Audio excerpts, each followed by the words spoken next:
Hello guys, আমি তিয়াশা চলে এলাম নতুন আরও একটা ব্লগ নিয়ে। তো যা গরম পড়েছে ভাবলাম কিছু একটা স্পেশাল বানানো যাক, তাই জন্য বানিয়েছিলাম চকলেট লাস্সি। তো আমার চকলেট খেতে খুব পছন্দ, দ্যাটস ওয়াই চকলেট লাস্সি বানানোর ট্রাই করলাম। তো আমার কাছে আইসিং সুগার বা পাউডার সুগার ছিল না, তাই জন্য চিনিটাকে ভালো করে ব্লেন্ড করে নিয়েছিলাম।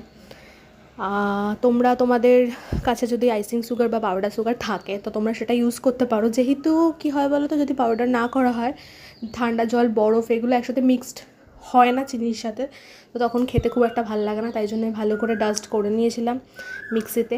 তো তারপর দিয়ে দিয়েছিলাম হচ্ছে টক দই। তোমরা তোমাদের পছন্দ মতো কোম্পানির টক দই ইউজ করতে পারো। আমি আমুলেরটা ইউজ করেছিলাম।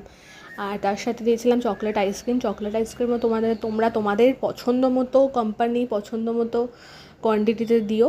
আমি আর আমার ভাই চকলেটস খেতে খুব পছন্দ করে, দ্যাটস ওয়াই আমরা আইসক্রিমের